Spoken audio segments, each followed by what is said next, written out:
Cette semaine va sortir deux films que j'avais eu l'exclusivité de découvrir à Cannes. Captain Fantastic et La fille inconnue des frères Dardenne. Alors, La fille inconnue, j'ai trouvé ça nul, du coup je reviendrai pas dessus, mais Captain Fantastic, comme ça a été un de mes gros coups de cœur, j'avais envie de vous refaire une critique aujourd'hui pour vous donner encore plus envie de le voir, car oui, aujourd'hui nous parlons de Captain Fantastic en 180 secondes. Sortant le 12 octobre 2016 et réalisé par Matt Ross, Captain Fantastic, c'est l'histoire d'un père dévoué à éduquer ses 6 enfants reclus dans la forêt à la perfection intellectuelle et humaine. Lorsque leur mère meurt, ceux-ci doivent traverser les États-Unis pour lui rendre un dernier hommage et se confronter au monde extérieur.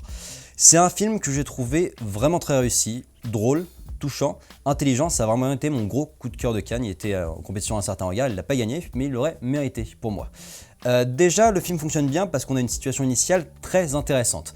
On part du concept et pourquoi pas, tiens, et si on éduquait nos enfants à l'intelligence et aux vraies valeurs plutôt qu'aux conneries? Pourquoi pas en partir là-dessus? Et du coup, ça nous donne l'occasion d'avoir un voyage initiatique très intéressant qui fait un effet miroir. Normalement, un voyage initiatique, c'est partir de rien pour se rendre meilleur. Là, c'est pas pour se rendre meilleur, c'est pour se rendre plus adapté au monde. Et être plus sociable, c'est une sorte d'intelligence aussi. C'est un voyage initiatique qui est intelligent parce qu'il est très bien géré de toutes parts. C'est très bien joué, Viggo Mortensen porte très bien le propos et ses 6 enfants aussi. Et qu'il n'est pas moralisateur. En fait, il arrive toujours à être sur la ligne. Il est exactement comme il faut, je trouve. Il n'est pas moralisateur parce qu'ils ne sont pas confrontés à des personnages cons. En fait, il y a le personnage du grand-père du coup qui veut revoir ses petits-enfants et qui veut que le père perde la garde parce qu'il estime que c'est dangereux de vivre dans la forêt, ce qui est pas idiot, joué par Frank Langella qui est un très bon acteur. Mais ce personnage n'est pas complètement con, il est logique en fait, c'est juste l'opposition des vraies valeurs aux valeurs d'aujourd'hui. Et il n'y en a pas une qui est forcément meilleure, enfin si, les vraies valeurs sont naturellement meilleures, mais ça ne nous rend pas plus sociables, ça ne rend pas les enfants plus heureux en fait. Le casting est au top, comme je vous le disais, Viggo Mortensen a son rôle, enfin c'est son rôle à lui de baroudeur qui fonctionne très bien. Et puis tous les enfants déchirent, il n'y a pas de fausseté, et ça c'est très rare dans un casting d'enfants. Ils ont été, j'ai lu ça sur le ciné, ils ont été entraînés en plus pour les rendre plus crédibles, ils ont été entraînés à l'escalade et tout ça, et du coup ils font baroudeur aussi, ils sont assez convaincants.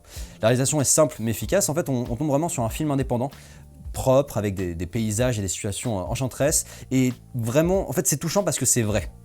La force des dialogues aussi est d'éviter adroitement la bien-pensance, comme je vous disais, on est toujours sur cette ligne. Tout est correctement formulé, tout est correctement exprimé.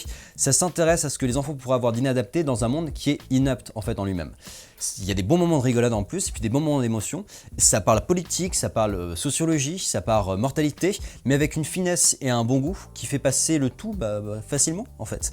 Et puis on a une excellente bande son avec une musique de fin qui est vraiment très touchante en plus. Donc bon, il y a à boire et à manger, c'est vraiment top. Je trouve que c'est un excellent film indé, un excellent film, un excellent road trip. Ça m'a rappelé Little Miss Sunshine, que j'avais vraiment beaucoup aimé, et ça mérite d'être soutenu, ce genre de petit film qui n'a pas forcément une com extraordinaire. Je pense qu'on en entendra parler malgré tout par les festivals, par le succès critique, parce que c'est vraiment un bon film. Et je vous invite très cordialement à aller le voir. Voilà, c'est le film indé de cette année, qui a marqué, c'était Cannes je crois, Deauville aussi, qui a été mon grand coup de cœur, et du coup je vous invite à le découvrir parce que c'est top. Et top. Parce que c'est top et top, elle est pas mal quand même. Non, elle était nulle. Voilà, j'espère que ça vous a plu, je vous invite à liker, commenter, vous abonner. Je vous rappelle qu'on est dans la semaine de la 100e chronique, l'occasion pour moi de vous faire gagner un Blu-ray Civil War qui était ma première chronique. Pour ça, rien de plus simple, il faut s'abonner à la page YouTube de Directive Première, repartager l'une de nos vidéos, pourquoi pas celle-ci, et nous mentionner dans la publication, @Directive Première sur les réseaux sociaux. Puis après, vous serez tiré au sort et vous pourrez gagner ce Civil War. Nous, ça nous donne l'occasion d'être vu, et vous, ça vous donne l'occasion de gagner un excellent film en Blu-ray.